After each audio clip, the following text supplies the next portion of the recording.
Fight Week LFA 73, a rematch in the main event. I'm Micah Frankel, and right now joined by Adrian Yanez. Sir, thank you for the time. How you doing today? I'm doing pretty well. Man. Thank you for having me on. My pleasure. It's the Monday of Fight Week. What does the next couple days entail for you? What are you doing? Oh man, just the weight cut, and that's the first and foremost thing to make this fight happen. Is getting down the weight and showing up on Thursday to weigh in, and then showing up on Friday. You know, that's pretty much all I can really say about it. Just getting myself mentally ready. And just taking this weight cut head on. How devastating of a cut? How bad of a process is it for you? I Man, I've had a couple rough weight cuts. Like the one in the last time I was in Dallas in November for the title fight. That one was a rough cut for me. I just and then about a month ago, I just cut to 35. So this time around, I think this weight cut is gonna go pretty easy. I'm lower than what I usually am, so that's perfect for me.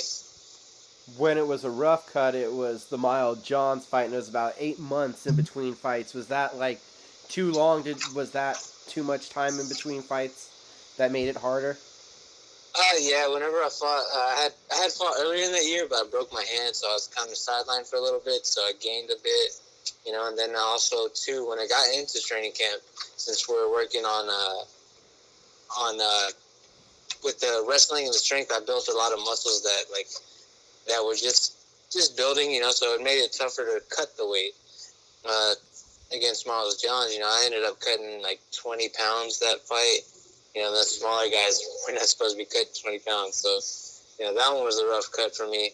This time around, definitely not 20 pounds. It's definitely not 20 pounds. And since that Miles John fight, you racked up 2 more victories, 2 more TKO finishes. That's finishes in 3 of your last 3 victories.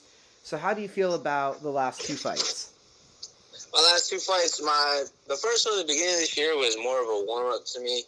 I had it was a last minute replacement, so I just kind of just took it as it was. The guy didn't have a great record, because at the time that's all they could have found at that time, So I just went ahead and took it, because I needed to stay active. And then this last fight, I had a pretty good guy, decent record. I believe he was like 9-5. I believe.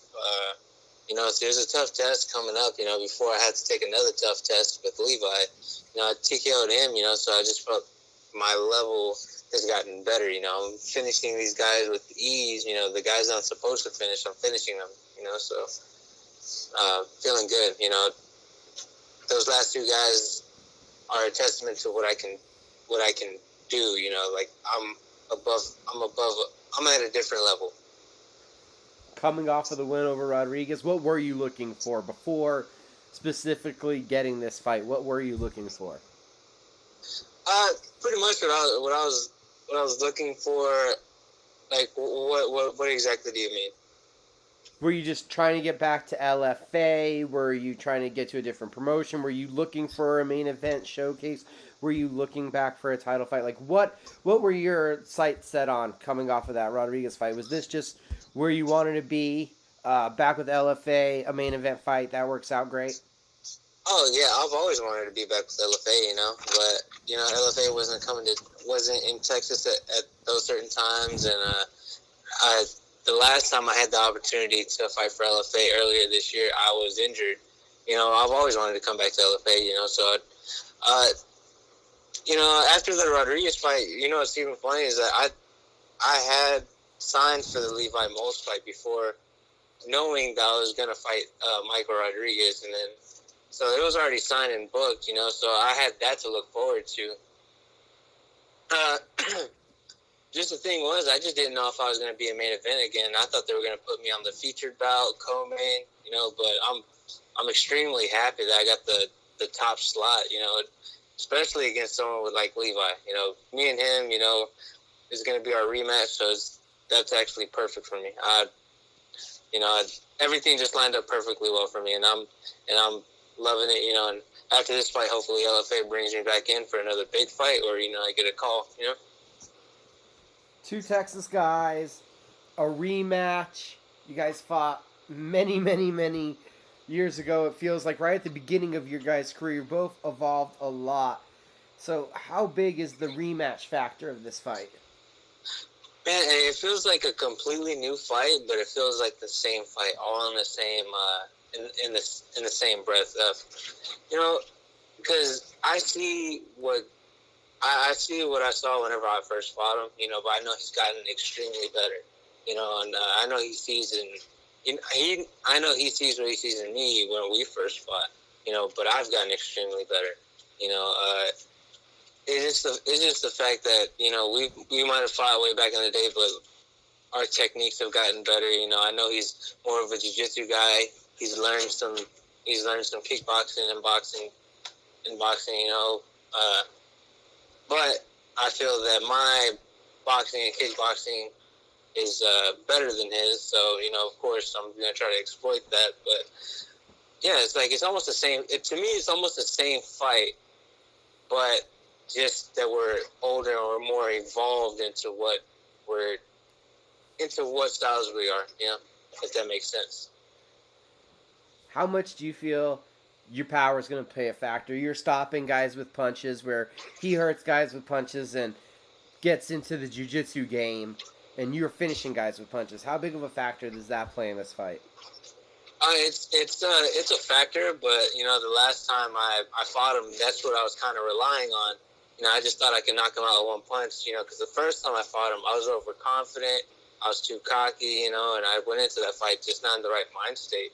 You know, I thought if I just hit him with the overhand right, he was going to hit the floor.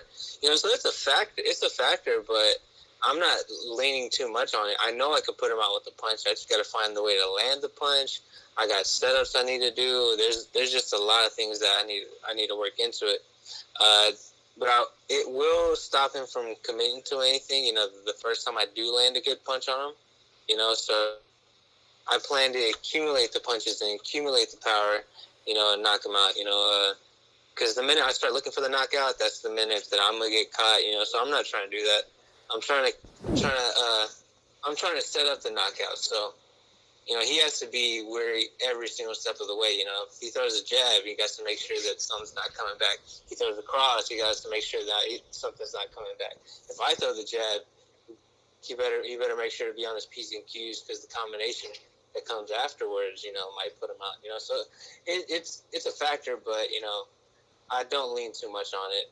It's always great to stop somebody, you know, but at the end of the day, the W is what's needed. Did you go back and watch the first fight since signing the contract? Not since I signed the contract. I watched it right after I lost. You know, after the loss, I probably watched it like over 20 times.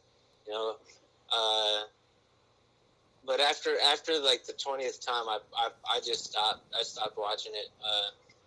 You know, I can always go back and watch it, but you know, it's really kind of hard to go back and watch it just because it's like looking at a younger version of you. You're just kind of just like, oh, you know, it's like it's been years. You've gotten better. He's gotten better. You know, so I don't feel there's no. At, the lessons have already been learned from what I've seen in that fight. So I really don't try to go back to it.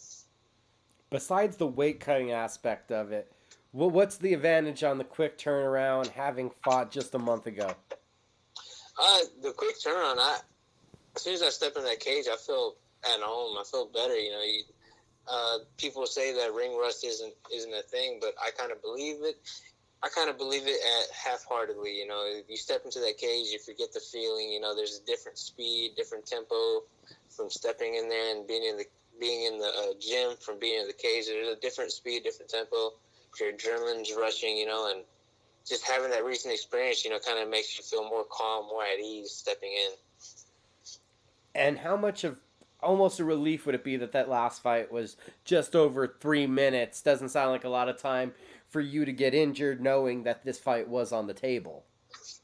Yeah, I really didn't think too much about the Levi fight until after I had finished Michael. You know, it was a big sigh of relief. You know, once I walked out the cage, you know, checked my hands out.